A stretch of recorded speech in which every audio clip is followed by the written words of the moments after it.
نحمده ونصلي على رسوله الكريم اما بعد فاعوذ بالله من الشيطان الرجيم بسم الله الرحمن الرحيم قد افلح المؤمنون الذين هم في صلاتهم خاشعون والذين هم عن اللغو معرضون والذين هم للزكاة فاعلون۔ محترم سامعین، جو آیات میں نے آپ کے سامنے تلاوت کی یہ سورہ مومنون کی آیات ہیں۔ ان آیات میں اللہ تبارک و تعالیٰ نے ان مومنوں کی صفات بیان فرمائی ہیں جن سے فلاح کا وعدہ کیا گیا۔ اگر یہ صفات کسی کو حاصل ہو جائیں تو اس کو فلاح حاصل ہو گئی، یعنی اس کو دنیا میں بھی کامیابی حاصل ہو گئی اور آخرت میں بھی کامیابی حاصل ہو گئی۔ یہ ہیں فلاح کے معنی۔ اللہ تعالیٰ نے پہلی صفت یہ بیان فرمائی کہ فلاح پانے والے مومن بندے وہ ہیں جو اپنی نماز میں خشوع اختیار کرتے ہیں۔ مومن کے تمام کاموں میں سب سے زیادہ اہم کام نماز کی ادائیگی ہے، اس لیے یہاں پر اللہ تعالیٰ نے مومن کی صفات میں سب سے پہلے نماز میں خشوع کی صفت ذکر فرمائی۔ عام طور پر دو لفظ نماز کے اوصاف کے سلسلے میں بولے جاتے ہیں، ایک خضوع اور دوسرا خشوع۔ خضوع ضاد سے ہے اور خشوع شین سے۔ خضوع کے معنی ہے انسان کا اپنے ظاہری اعضاء کو اللہ تعالیٰ کے سامنے جھکا دینا، اور خشوع کے معنی ہے انسان کا اپنے دل کو اللہ تعالیٰ کی طرف متوجہ کر دینا۔ نماز میں دونوں چیزیں مطلوب ہیں، یعنی نماز میں خضوع بھی ہونا چاہیے اور خشوع بھی ہونا چاہیے۔ خضوع کے لفظی معنی کیا ہے؟ لفظی معنی ہے جھک جانا، یعنی اپنے آپ کو نماز میں اللہ تعالیٰ کے سامنے اس طرح کھڑا کرنا کہ تمام اعضاء اللہ تعالیٰ کے سامنے جھکے ہوئے ہوں، غفلت اور لاپرواہی کا عالم نہ ہو، بلکہ اللہ تعالیٰ کے سامنے باادب کھڑا ہو۔ اب یہ دیکھنا ہے کہ نماز میں کھڑے ہونے کا کون سا طریقہ باادب ہے اور کون سا طریقہ بے ادب ہے۔ اس کا فیصلہ ہم اپنی عقل سے نہیں کر سکتے، بلکہ اس کی تفصیل خود نبی کریم صلی اللہ علیہ وسلم نے بیان فرما دی۔ لہذا نماز پڑھنے کا ہر وہ طریقہ جو نبی کریم صلی اللہ علیہ وسلم کے بتائے ہوئے طریقے کے مطابق ہو وہ باادب ہے، اور جو طریقہ آپ صلی اللہ علیہ وسلم کے بتائے ہوئے طریقے کے خلاف ہو وہ بے ادب ہے۔ اس لیے نماز اس طریقے سے پڑھنی چاہیے جس طریقے سے رسول اکرم صلی اللہ علیہ وسلم نے سکھائی۔ ایک مرتبہ نماز کے بعد حضور اکرم صلی اللہ علیہ وسلم نے صحابہ کرام رضی اللہ عنہم سے فرمایا، صلو کما رأیتمونی اصلی، یعنی تم اس طرح نماز پڑھو جس طرح تم نے مجھے نماز پڑھتے ہوئے دیکھا ہے۔ لہذا جو طریقہ نماز پڑھنے کا خود نبی کریم صلی اللہ علیہ وسلم نے اختیار فرمایا اور جس طریقے کی آپ نے تلقین فرمائی، تاکید فرمائی، وہ طریقہ باادب ہے۔ کوئی دوسرا شخص اپنی عقل سے اس میں کمی اور اضافہ نہیں کر سکتا۔ یہی وجہ ہے کہ حضرات صحابہ کرام رضوان اللہ علیہ مجمعین اس بات کا اہتمام کرتے تھے کہ جو طریقہ حضور اکرم صلی اللہ علیہ وسلم نے بتا دیا اس کو یاد رکھیں، اس کو محفوظ رکھیں اور اس کو دوسروں تک پہنچائیں اور اپنی نمازوں کو اس کے مطابق بنائیں۔ چنانچہ حضرات خلفائے راشدین حضرت عمر، حضرت عثمان اور حضرت علی رضی اللہ عنہ، جن کی آدھی دنیا سے زیادہ پر حکومت تھی، لیکن جہاں کہیں جاتے وہاں پر لوگوں کو بتاتے کہ نماز اس طرح پڑھا کرو، خود نماز پڑھ کر بتاتے کہ آؤ میں تمہیں بتاؤں کہ حضور اکرم صلی اللہ علیہ وسلم کس طرح نماز پڑھا کرتے تھے، تاکہ تمہارا طریقہ رسول اللہ صلی اللہ علیہ وسلم کے بتائے ہوئے طریقے کے مطابق ہو جائے۔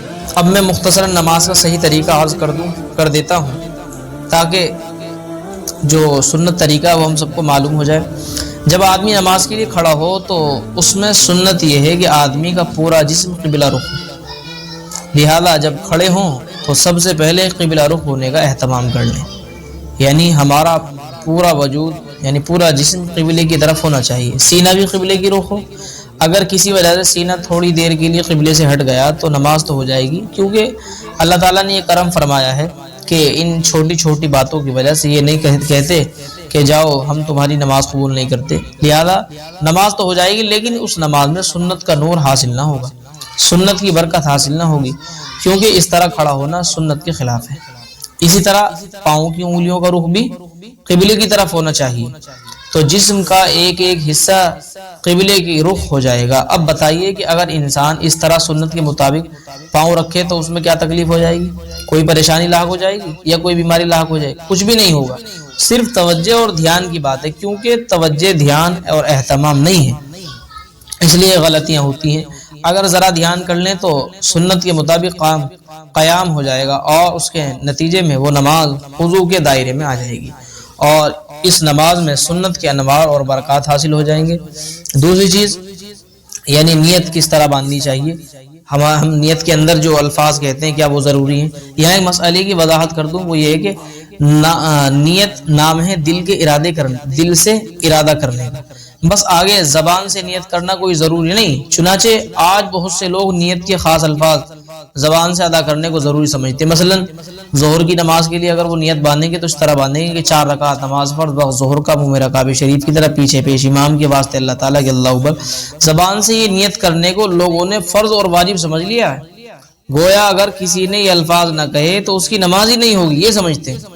یہاں تک دیکھا گیا ہے کہ امام صاحب رکوع میں ہیں اور وہ نماز میں دیر سے آ رہا ہے، مگر وہ صاحب اپنی نیت کے تمام الفاظ ادا کرنے میں مصروف ہیں اور اس کے نتیجے میں رکعت بھی چلی جاتی ہے۔ حالانکہ یہ الفاظ زبان سے ادا کرنا کوئی ضروری نہیں اور کوئی فرض اور واجب نہیں۔ جب دل میں ارادہ ہے کہ فلاں نماز امام صاحب کے پیچھے پڑھ رہا ہوں، مثلا ظہر کی نماز امام صاحب کے پیچھے پڑھ رہا ہوں، تو بس یہ ارادہ کافی ہے۔ تکبیر تحریمہ کے وقت ہاتھ کہاں تک اٹھانے چاہیے؟ اس طرح جب تکبیر تحریمہ کہتے وقت ہاتھ کانوں تک اٹھاتے ہیں تو اس کی کوئی پرواہ نہیں ہوتی کہ ان کو سنت کے مطابق اٹھائیں، اس کی کوئی پرواہ ہی نہیں ہوتی، بلکہ جس طرح چاہتے ہیں ہاتھ اٹھا کر اللہ اکبر کہہ کر نماز شروع کر دیتے ہیں۔ سنت طریقے یہ ہے کہ ہتھیلی کا رخ قبلے کی طرف ہو اور انگوٹھوں کے سرے کانوں کی لو کے برابر آئیں، انگوٹھوں کے سرے کانوں کی لو کی برابر آ جائیں، یہ صحیح طریقہ ہے۔ اس کے علاوہ جو طریقے ہیں، مثلا بعض لوگ ہتھیلیوں کا رخ کانوں کی طرف کر دیتے ہیں، بعض لوگ آسمان کی طرف کر دیتے ہیں، یہ سنت طریقہ نہیں۔ اگر اس طریقے سے ہاتھ اٹھا کر نماز شروع کر دی تو نماز تو ادا ہو جائے گی، لیکن سنت کی برکت اور سنت کو نور حاصل نہ ہوگا۔ صرف دھیان اور توجہ کی بات ہے اور اس توجہ کی وجہ سے فائدہ حاصل ہو سکتا ہے۔ اسی طرح ہاتھ باندھنے کا معاملہ ہے، کوئی سینے پر ہاتھ باندھ لیتا ہے، کوئی بالکل نیچے کر دیتا ہے، کوئی کلائی پر ہاتھ رکھ دیتا ہے، یہ سب طریقے سنت کے خلاف ہے۔ سنت طریقہ یہ ہے کہ آدمی اپنے داہنے ہاتھ کی چھوٹی انگلی یعنی رائٹ ہینڈ کی چھوٹی انگلی اور انگوٹھے کا حلقہ بنا کر پہنچے کو پکڑ لے، لیفٹ ہینڈ کے یعنی الٹے ہاتھ کے پہنچے کو پکڑ لے، اور درمیان کی 3 انگلیاں بائیں ہاتھ کی یعنی الٹے ہاتھ کی کلائی پر رکھ لے اور ناف کے ذرا نیچے ہاتھ باندھ لے۔ یہ ہے مسنون طریقہ۔ اس طریقے پر عمل کرنے سے سنت کی برکت بھی حاصل ہوگی اور نور بھی حاصل ہوگا۔ اگر اس طریقے کے خلاف ویسے ہی ہاتھ رکھ دو گے تو کوئی مفتی یہ نہیں کہے گا کہ نماز نہیں ہوئی، نماز درست ہو جائے گی، لیکن سنت کے طریقے پر عمل نہ ہوگا، بس ذرا سی توجہ اور دھیان کی بات ہے۔ ہاتھ باندھنے کے بعد ثنا سبحانک اللہم پڑھے، پھر سورہ فاتحہ پڑھے اور سورت پڑھے، اس کے بعد کوئی سورت پڑھے۔ ایک نمازی یہ سب چیزیں نماز میں پڑھ تو لیتا ہے، لیکن اردو لہجے میں پڑھتا ہے، یعنی اس کا لب و لہجہ اور اس کی ادائیگی سنت کے مطابق نہیں ہوتی، اور پڑھنے کا جو صحیح طریقہ ہے وہ حاصل نہیں ہوتا۔ صحیح طریقہ یہ ہے کہ قرآن کریم کو تجوید کے ساتھ اور اس کے ہر حرف کو اس کے صحیح مخرج کے ساتھ ادا کیا جائے۔